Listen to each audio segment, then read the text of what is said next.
coup aujourd'hui on va voir ensemble un petit peu ce qu'il faut mettre dans le sac à dos pour le GR20. On va dans un premier temps voir quels vêtements il est nécessaire d'emporter. Premièrement, il est nécessaire d'avoir un pantalon de rando. Donc moi j'ai choisi un pantalon de rando de la marque The North Face. Il coûte assez cher et un pantalon Decathlon suffira amplement. Donc j'ai pris un pantalon de la marque The North Face. Voilà, bon, c'est un pantalon noir classique. Il est très bien. Il n'est pas imperméable, donc ça c'est nul. Du coup, si votre pantalon n'est pas imperméable, il est nécessaire de prévoir un surpantalon de Kawaii.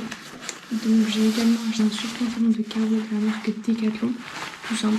Voilà, très moche au passage, mais très important en cas de pluie.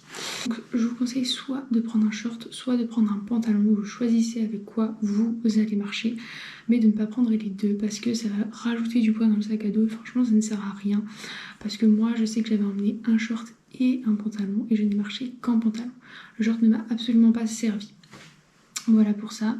Ensuite, au niveau des t-shirts, j'avais pris deux t-shirts donc de la marque Nike qui sont très bien.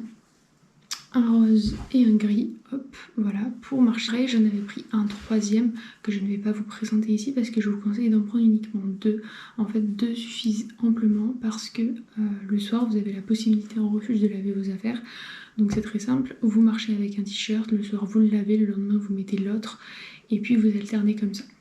Ensuite, j'avais pris également donc, un t-shirt manche longue de la marque Decathlon, tout ça, pareil noir.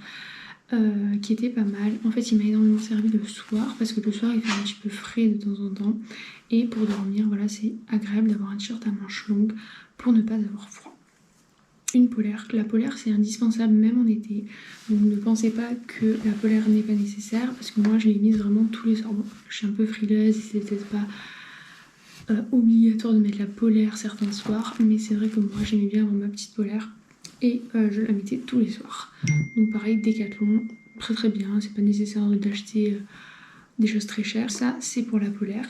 Ensuite une veste imperméable. Pareil, moi j'ai pris la marque The North Face, je vous montre.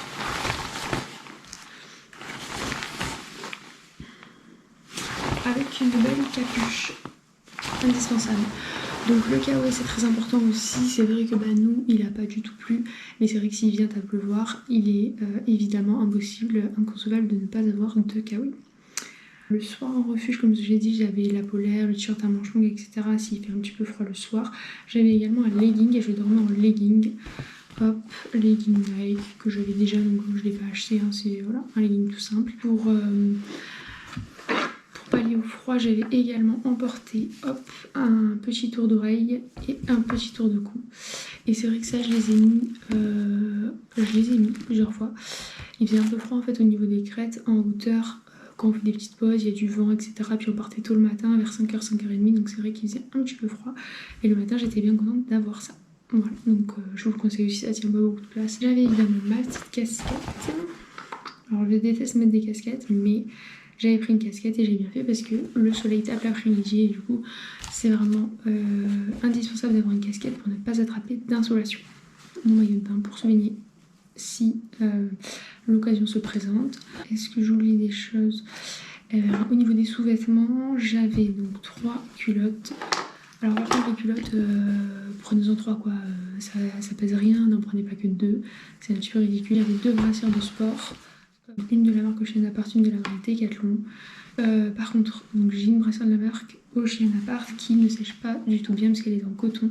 Donc je vous conseille de prendre plutôt des matières un petit peu synthétiques et pas du coton parce que c'est vrai que ça sèche très mal. Et donc quand on arrivait dans les refuges à 16h, 17h et que je lavais mes affaires, ça n'avait pas le temps de sécher, donc ça c'est pas du tout pratique. J'avais pris 2 paires de chaussettes en coton, donc on nous avait conseillé des chaussettes en coton et en effet c'est génial. Bon, elles séchaient pas très vite, mais c'est pas grave, elles sentaient pas, elles étaient très agréables à porter. Donc après j'avais mes chaussures, je vais vous les montrer.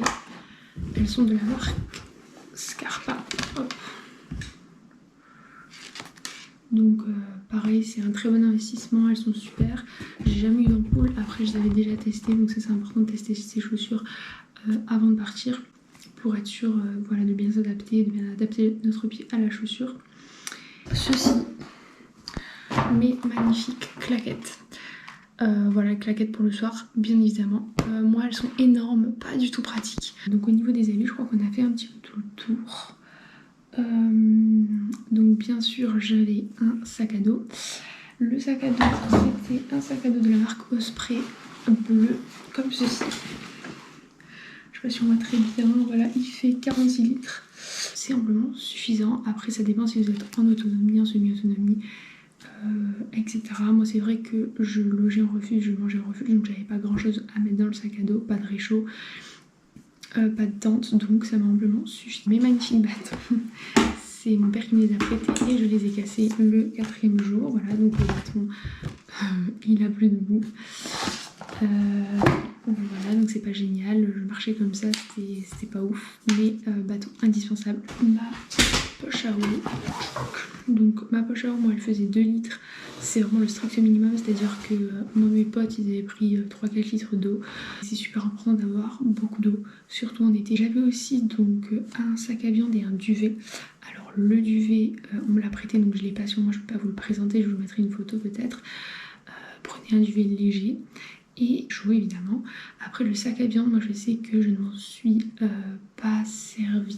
En fait il faisait très chaud, donc je dormais sans rien, c'est-à-dire que je dormais sur le sac à viande et le duvet. Ça ne m'a pas servi du tout.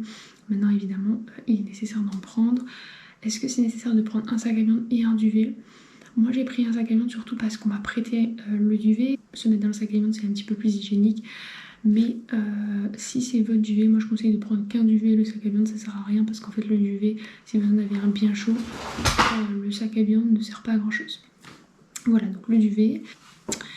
Quoi d'autre? Pour le soleil j'avais aussi, elles sont mes lunettes de soleil. Hop, mes magnifiques lunettes de soleil.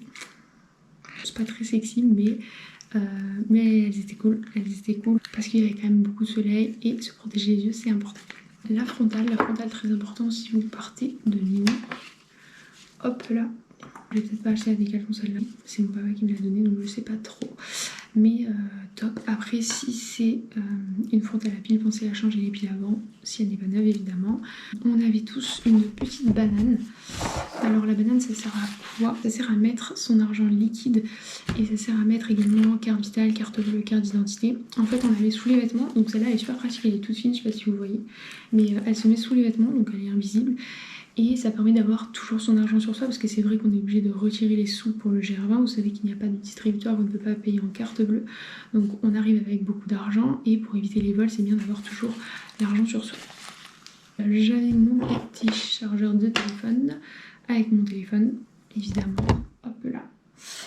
Est-ce qu'il est nécessaire de prendre une batterie externe pour le portable? Vous pouvez éventuellement en prendre une si elle est légère. Après, si vous avez qu'une batterie externe super lourde, la prenez pas parce qu'on a la possibilité de charger en refuge. En fait, il y a des multiprises et on a la possibilité de charger s'il y a de la place. Mais en général, on arrive toujours à se faire une petite place à un moment de la soirée. Pensez à prendre tous les papiers de réservation des refuges parce qu'ils sont susceptibles de vous les demander à votre arrivée. Évidemment, n'oubliez pas de prendre un guide.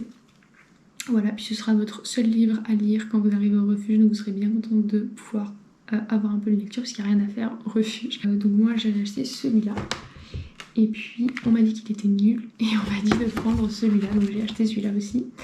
Donc ça c'est le toboggan du GR20, ça c'est le Rotaire et c'est vrai que moi j'ai préféré le Rotaire, je trouve que c'est mieux expliqué, je trouve que c'est mieux fait. Voilà, donc si j'en avais un à conseiller ce serait celui-là, ce serait plutôt le Rotaire. Voilà. Ensuite j'avais prévu une petite serviette donc comme ceci, pareil, Decathlon toute fine pour la douche, pour se baigner dans les rivières, etc. Donc les serviettes Decathlon sont très très bien. Au niveau de la trousse de toilette j'avais ma petite brosse à dents. Donc c'était pas celle-là, c'était une brosse à dents pliable, comme ça tenait moins de place. J'avais du dentifrice un petit peu spécial, donc ça prenne moins de place, j'ai mis dans une petite boîte comme ceci de boucles d'oreilles. Et c'était des petites pastilles en fait comme ceci, je sais pas si vous voyez. Oh. Donc c'était des petites pastilles qu'on met voilà, dans la bouche et avec l'eau en fait ça se transforme en dentifrice. C'était vachement cool. J'avais pris dans ma trousse de toilette aussi du déo. J'avais pris aussi un petit échantillon de parfum, ça c'est pas nécessaire mais moi voilà j'aime bien sentir bon. Donc j'en ai pris, j'avais une brosse pliable. Après moi j'avais mes lentilles et mes lunettes parce que j'ai des problèmes de vue. Si vous en avez besoin, ne les oubliez pas évidemment. J'avais pris un petit miroir pour pouvoir mettre les lentilles aussi.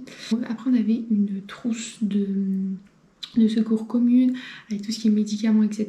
On avait dans cette trousse des compilés, très important, donc pour les ampoules au cas où. Alors c'est vrai que moi j'ai pas eu d'ampoule, mais mes potes en ont beaucoup mis, donc n'oubliez pas les compiles, le strap aussi.